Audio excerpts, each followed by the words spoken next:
They wanted freedom, a white van, open highways, no schedule, no rules, just sunsets and each other. They filmed the smiles. They edited the laughter. They posted the dream. But when the van came back to Florida, only one of them stepped out.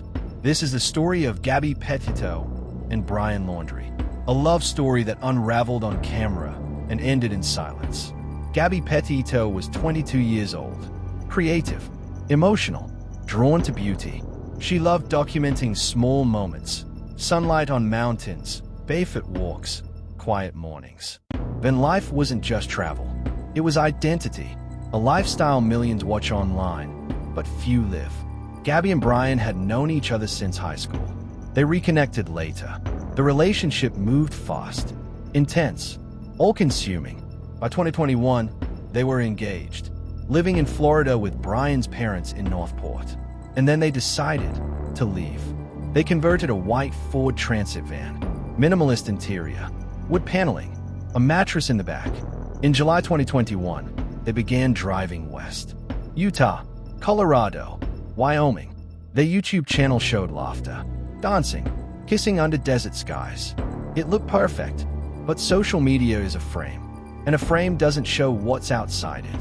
Van life looks romantic, but in reality, it's 60 square feet. No privacy, no personal space, no emotional reset. Psychologists often note, conflict intensifies in isolation. Two people, constant proximity, no outside grounding voice. Stress builds quietly. Arguments become magnified. Misunderstandings linger longer. And by August 2021, something was clearly wrong. August 12, 2021, near Moab, a witness calls 911, reports seeing a man hit a woman. Police pull over the van. The bodycam footage is now infamous. Gabby is crying, shaking, apologizing.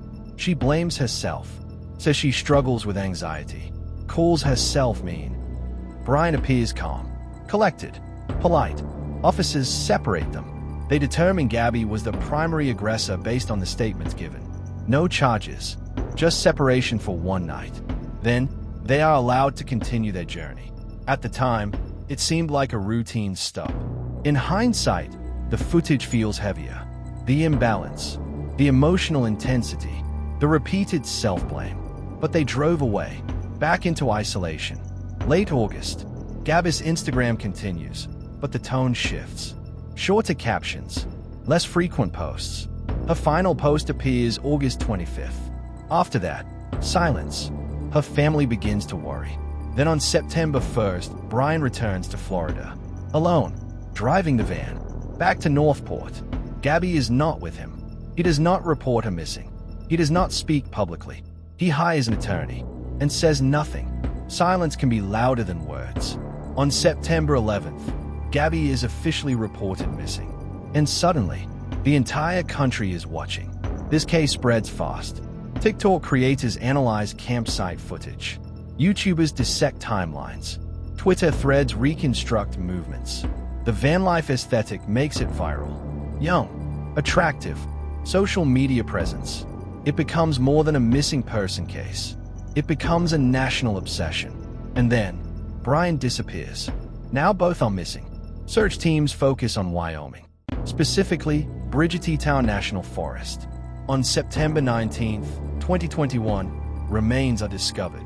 Authorities confirm it is Gabby Petito. Cause of death, homicide by strangulation. The dream ends in the wilderness. Meanwhile, search efforts intensify in Florida. Authorities comb through Myakkahatchee Creek Environmental Park. Swampy terrain, flooded trails, dangerous wildlife. Weeks pass. Then, human remains are found. Dental records confirm Brian Laundrie. Near him, a notebook. Authorities later state it contained admissions regarding Gabby's death. His cause of death, suicide by gunshot. The manhunt ends, not with confrontation, but with quiet. Two young people set out to chase sunsets, to escape structure, to build something beautiful.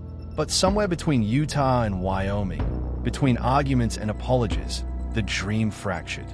What we saw online was curated. What happened offline was irreversible. The van made it home. She did not. July 2021, departure. The van is packed. Smiles and photos. Optimism in captions. Early August, Utah landscapes. Arches. Canyonlands. Long desert drives. August 12th, the traffic stop in Moab. This moment now feels like a turning point. After that stop, reports suggest they continued traveling north. Late August, sightings in Wyoming, specifically near Bridger-Teton National Forest. Then communication slows, then stops. September 1st, Brian returns alone to Northport. September 11th, Gabby reported missing. September 19th, remains discovered in Wyoming. October, Brian's remains located in Myakkahatchee Creek Environmental Park. When laid out like this, the timeline feels compressed. Fast. Only weeks separate departure from death. Only days separate silence from national attention. Tragedy doesn't always unfold over years. Sometimes it escalates in weeks. Let's return briefly to the Moab footage. Not to speculate, but to observe. Gabby is visibly distressed. She cries. She apologizes. She takes responsibility repeatedly. Self-blame can sometimes be a sign of emotional imbalance within a relationship dynamic. Brian's tone is steady, controlled, measured. Officers describe the incident as a mental health break. No one could have known what would follow. But this footage later became a national conversation starter about how domestic conflicts are assessed. Domestic violence advocates pointed out how complex these situations can be. Who is aggressor? Who is reacting? What happens behind closed doors? These cases are rarely simple, and hindsight is always clearer than the present moment. One of the most haunting elements of this case wasn't just the disappearance. It was the silence. When Brian returned to Florida, he did not speak publicly. He did not explain. Legally, every citizen has the right to remain silent, the right to legal counsel.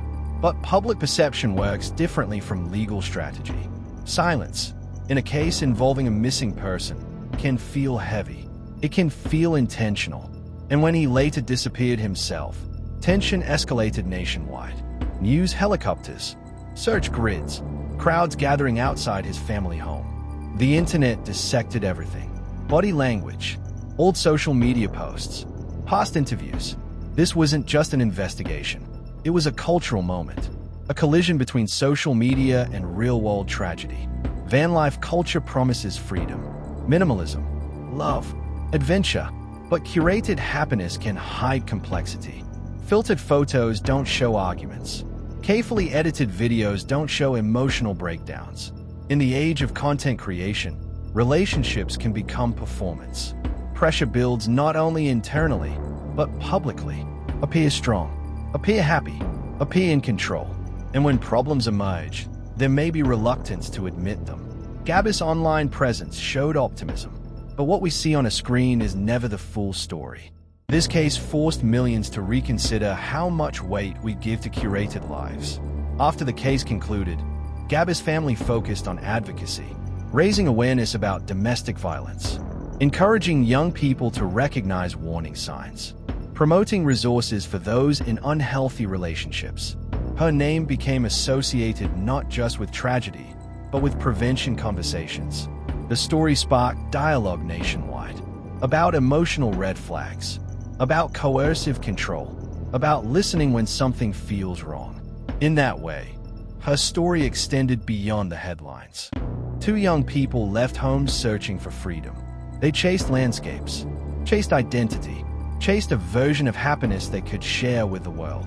But isolation magnified tension, conflict intensified, and somewhere in the vast wilderness of Wyoming, everything changed. The van returned, parked quietly in a driveway in Northport, but it carried absence. No camera footage captured the final moments. No post explained what happened. Only silence, and questions that will never be fully answered. If there is one lesson drawn from this case, it is this. Pay attention to patterns.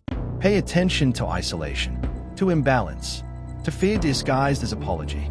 And remember, social media shows highlights, not reality. If you or someone you know may be experiencing domestic violence, seek support from trusted local services in your area. This has been Crime HQ. Please subscribe, like and share. Stay aware. Stay observant and listen carefully to what isn't being said.